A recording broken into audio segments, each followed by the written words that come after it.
Hey everybody, this is Dream, and this is the main slate today for DraftKings. Starts at 1:35 Eastern, so do keep that in mind.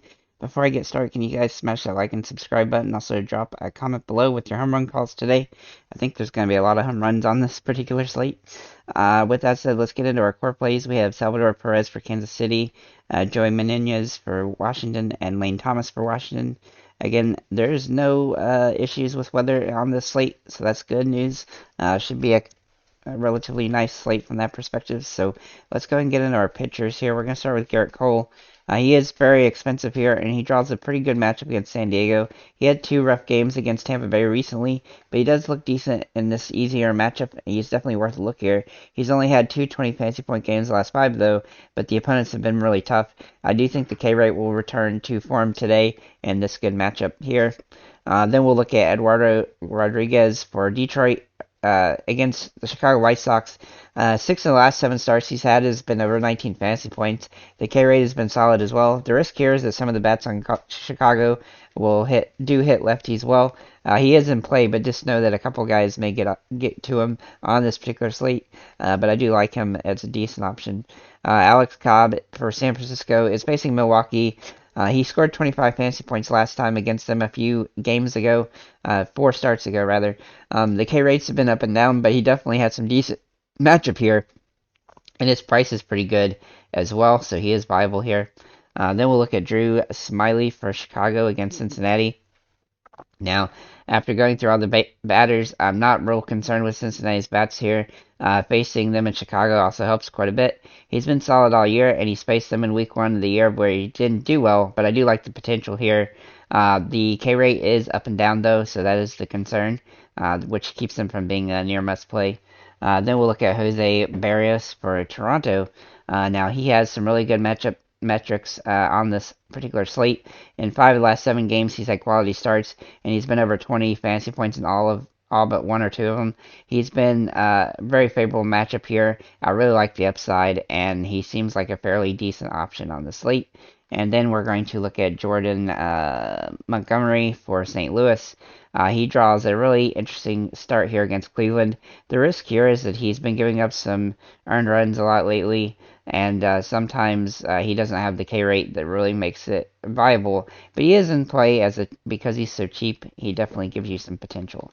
Moving into the catchers, we're going to start with Salvador Perez, who is my favorite play at this position. He's got great metrics here, and I love the matchup.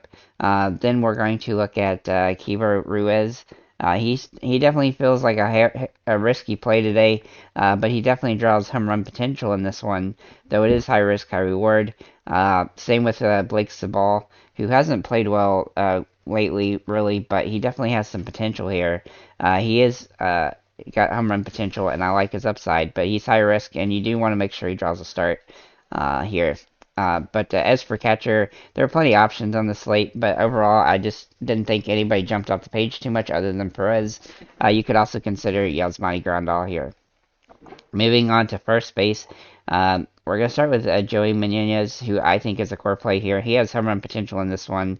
He's drawing incredible metrics here. He's also hitting the ball really well, and that gives him some really nice upside.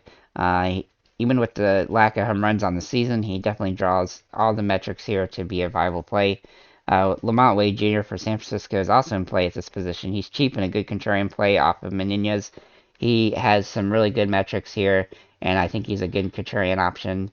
And if you want to pay up a little bit more, you can go with Ryan Mountcastle, who has a really good matchup here against Texas. I do think Baltimore is going to get to score some runs in this one, so he is definitely viable. He's also cheap, and he has home run potential.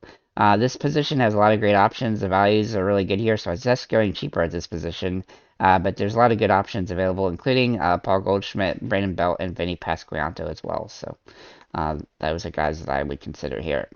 Moving into second base, we're going to start with Marcus Semien for Texas. He draws a really good start here against Bradish. He has home run potential, and he's been hitting the ball pretty well lately. He's getting some really good games. His price is a concern here, though, because he is very expensive, but he draws the good metrics in this one.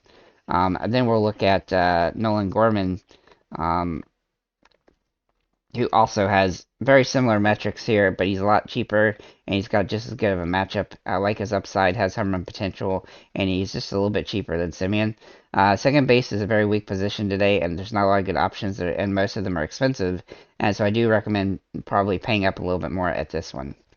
Moving into third base, we'll look at Jamier Candelario.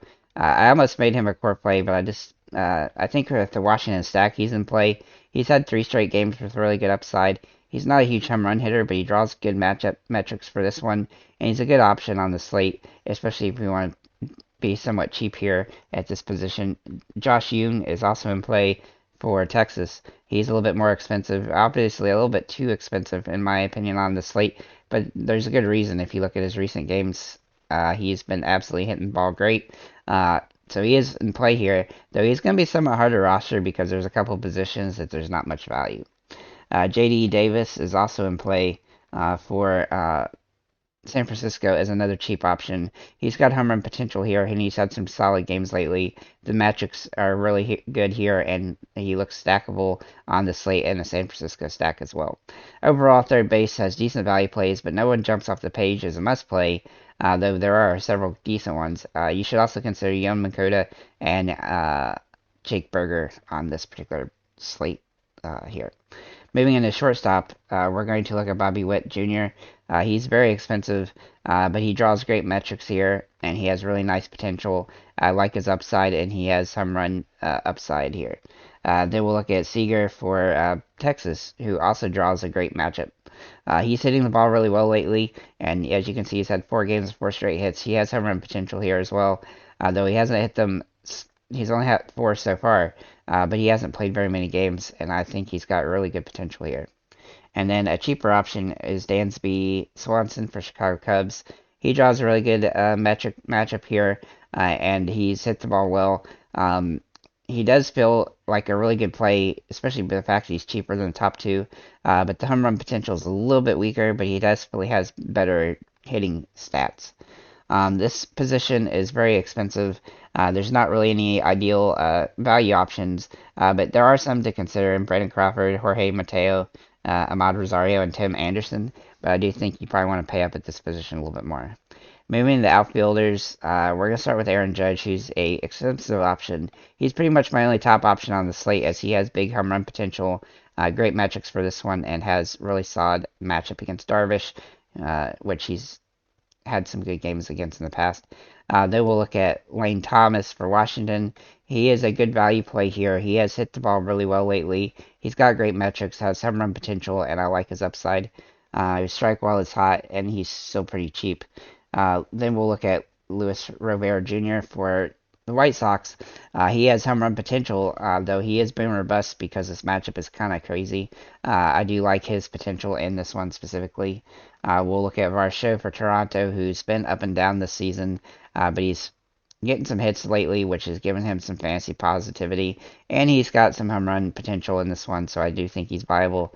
Conforto for San Francisco is also in play at this position, has great matchups, and has really nice potential. Then we'll look at Santander for Baltimore, also a very cheap option who has great home run potential. There's a lot of guys at this position kind of like this. Nootbaar also falls into that category as a cheap option with good metrics and has had really good upside in fantasy lately. And then Joey Gallo has some really good opportunity here to have a good game, though his home run potential is high, his batting average is low, and that is a concern. This position is very good, very deep in the value plays, so I definitely like that. Don't necessarily need to pay up at this position much.